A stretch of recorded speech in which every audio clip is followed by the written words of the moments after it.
नमस्कार दोस्तों, आप सभी का आपके अपने यूट्यूब चैनल एजुकेशन नगरी पर आप सभी का स्वागत है। आज हम Varthaman Mahavir Khula Vishwavidyalaya Kota BA second year examination आपका हिंदी साहित्य का पेपर है। कब है? 17 अगस्त को पेपर है। इसमें हम महत्वपूर्ण प्रश्न करेंगे। परीक्षा में पूछे जाने वाले प्रश्न होंगे, 100% परीक्षा में उपयोगी होंगे। और पेपर कोड है आपका SD0CR। कौन सा है? SD0CR की हमारी पहली क्लास होगी। तो चलिए हम इसके क्वेश्चन देखते हैं। वेरी इंपॉर्टेंट सवाल जो परीक्षा की दृष्टि से महत्वपूर्ण होंगे। तो देखिए, 0 से 8 हिंदी साहित्य का इतिहास परीक्षा तैयारी के लिए वेरी इंपॉर्टेंट, एग्जाम के लिए वेरी इंपॉर्टेंट क्वेश्चन आंसर देखेंगे। खंड देखिए इसका। इसमें पहला क्वेश्चन देखिए आप कि हिंदी साहित्य के प्रमुख काल कौन कौन से? हिंदी साहित्य के प्रमुख काल कौन कौन से? देखिए इसके 4 काल होते हैं। कौन कौन से होते हैं? देखिए, आदिकाल, भक्तिकाल, रीतिकाल और आधुनिक काल होता है। कितने काल होते हैं? कितने कालों में बांटा गया है? 4 कालों में। आदिकाल, भक्तिकाल, रीतिकाल और आधुनिक काल में बांटा गया। अगला क्वेश्चन देखिए, आदिकाल की समय सीमा क्या है? आदिकाल की समय सीमा बताइए। देखिए, आदिकाल की सामान्य समय सीमा लगभग स्वतः 1050 से 1375 तक मानी जाती है। अगला क्वेश्चन देखिए, भक्ति काल की प्रमुख धाराएं कौन सी है? देखिए,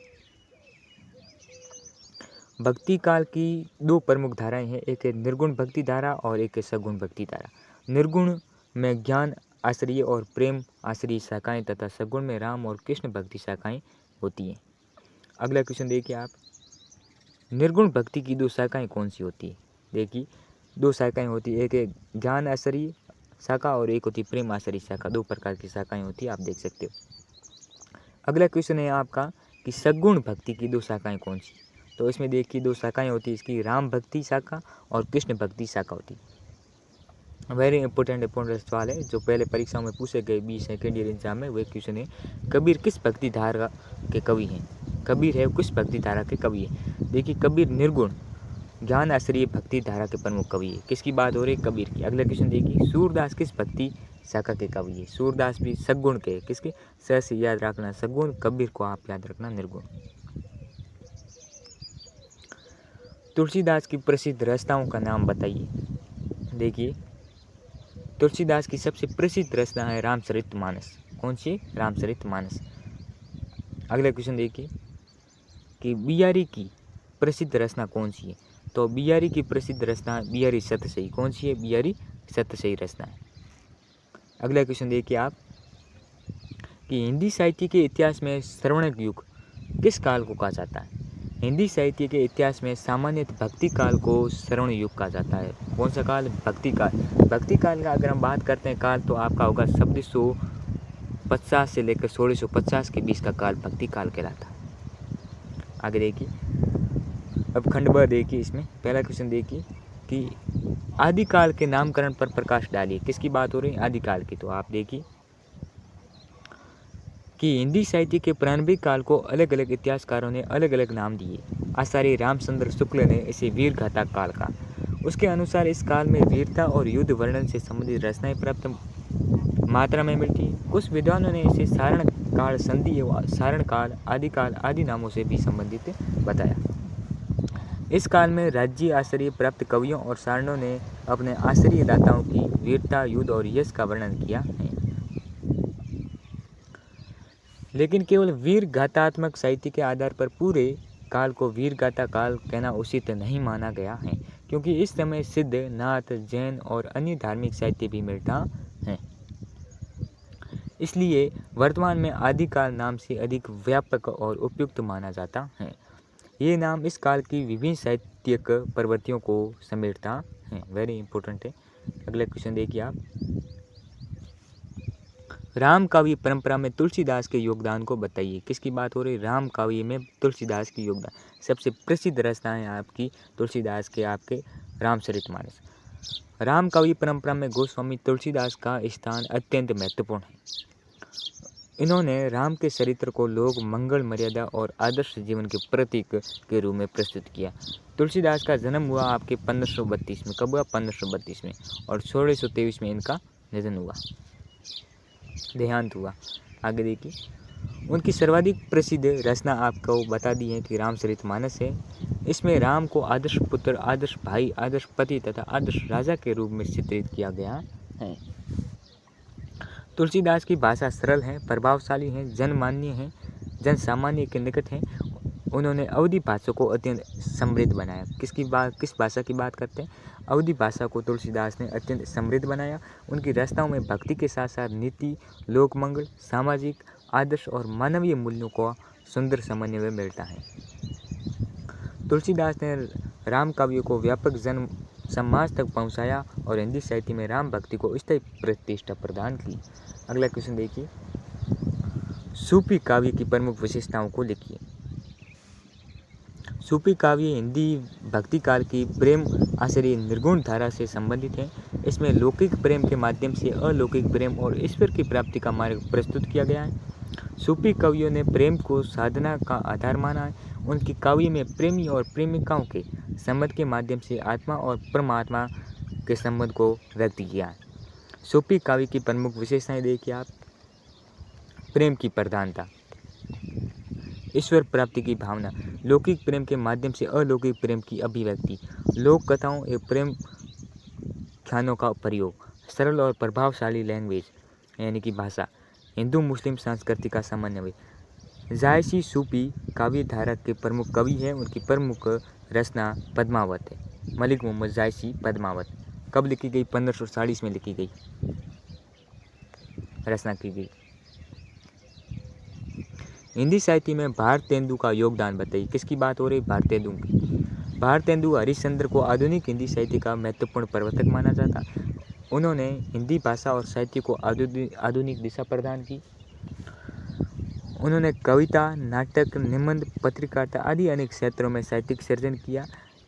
कविता भी लिखी, नाटक भी लिखे, निबंध भी लिखे और पत्रकारिता में भी काम किया। उनकी रचनाओं में देश प्रेम, सामाजिक सुधार और राष्ट्रीय चेतना और तत्कालीन समस्याओं की अभिव्यक्ति दिखाई देती है। Very important. उनके प्रयासों से हिंदी गद्य का विकास हुआ और पत्रकारिता को भी नई दिशा मिली। इन्होंने हिंदी को जन सामान्य की भाषा बनाने में बल दिया। भारतेंदु युग में हिंदी साहित्य में राष्ट्रीय चेतना, सामाजिक सुधार और आधुनिक विचारधारा का विकास हुआ है। भारतेंदु ने आधुनिक हिंदी साहित्य की नींव को मजबूत किया है, इसलिए उन्हें आधुनिक हिंदी साहित्य के प्रमुख युग प्रवर्तकों में माना जाता है। वेरी इंपॉर्टेंट, 100% ये क्वेश्चन आपको सपेगा, आप देख लेना भारतेंदु वाला। सायावादी कवि की प्रमुख विशेषताएं बताइए। जयशंकर प्रसाद सायावादी कवि। सायावाद हिंदी कविता की महत्वपूर्ण आधुनिक काव्य आंदोलन है। इसमें कवि के व्यक्तिगत भाव, प्रकृति, सौंदर्य और कल्पना को विशेष महत्व मिला है। सायावादी कवि की प्रमुख विशेषताएं देखिए। आत्म अनुभूति की प्रधानता, प्रकृति का सुंदर चित्रण, प्रेम और सौंदर्य की भावना जिसमें होती है वह सायावादी कवि होता है। रहस्य एवं आध्यात्मिकता, कल्पना की प्रधानता, कोमल एवं संगीतात्मक भाषा, व्यक्तिवाद की भावना, ये सभी होते हैं। तो वो कैसा होता है? अब देखिए, सायावादी कवि जयशंकर प्रसाद, सुमित्रानंद पंत, सूर्यकांत त्रिपाठी निराला और मायावती जो महादेवी वर्मा सायावाद के 4 प्रमुख कवि माने जाते। कौन कौन से? जयशंकर प्रसाद, सुमित्रानंद पंत, सूर्यकांत त्रिपाठी, महादेवी वर्मा 4 प्रमुख कवि है। वो क्या माने जाते हैं? सायावादी कवि माने जाते हैं। अगला खंड देखिए, आदिकालीन कवि की प्रमुख विशेषताओं की व्यवस्था कीजिए। हिंदी साहित्य के प्रारंभिक काल को सामान्य आदिकाल कहा जाता है। हिंदी साहित्य का जो प्रारंभिक काल को हम क्या कहते हैं? आदिकाल कहते हैं।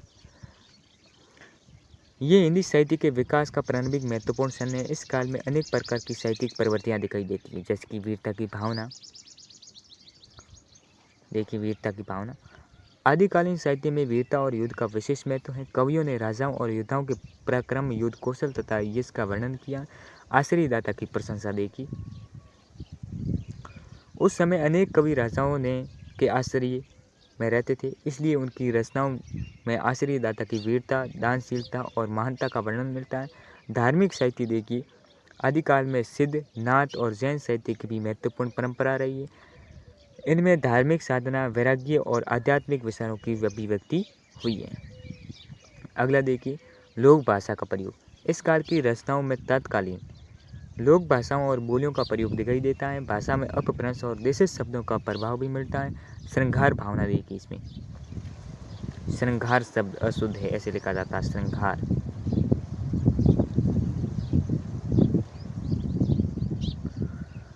वीरता के साथ साथ प्रेम और श्रृंगार का भी वर्णन मिलता है। कुछ रचनाओं में नायक नायिकाओं के प्रेम और सौंदर्य का चित्रण किया जाता है।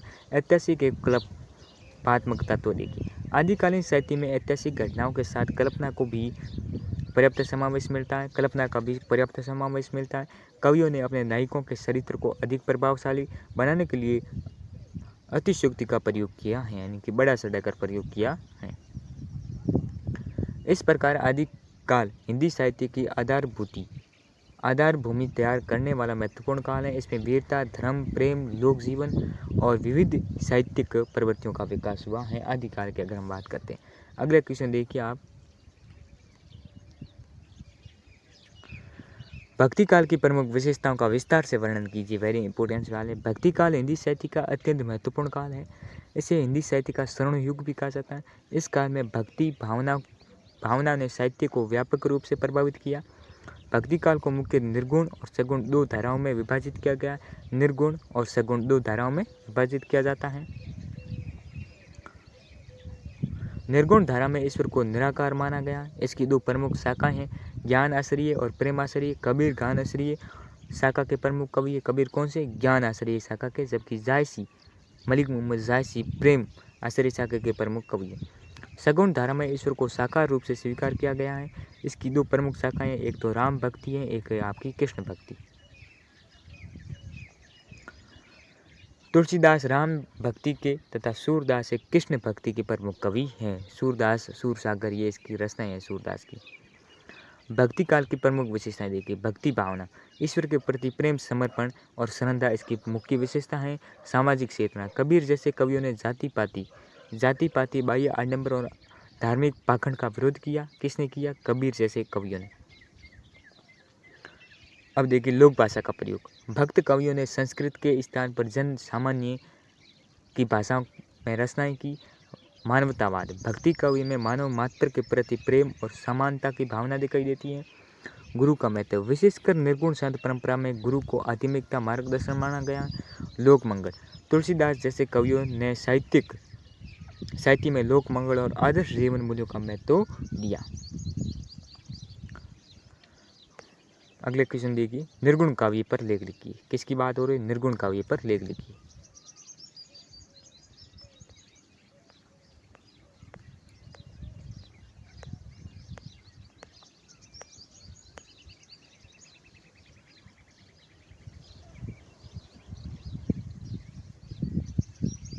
तो ये 13वां क्वेश्चन आप स्क्रीनशॉट लेके याद कर देना। महत्वपूर्ण साहित्य धारा के वेरी इंपॉर्टेंट सवाल है। अगला क्वेश्चन देखिए आप, रीतिकाल की प्रमुख प्रवृत्तियां एवं विशेषताओं का वर्णन कीजिए। बड़ा क्वेश्चन है, आप स्क्रीनशॉट लेके याद कर देना। इसको भी एक बार देख के जरूर जाना। इसके कौन कौन से रस हैं वे भी याद करके जाना, इंपॉर्टेंट सवाल है। अंतिम क्वेश्चन आपका देखिए, आधुनिक हिंदी साहित्य की प्रमुख प्रवृत्ति का वर्णन कीजिए। रीतिकाल के बाद में हिंदी साहित्य में आधुनिक चेतना के विकास हुआ।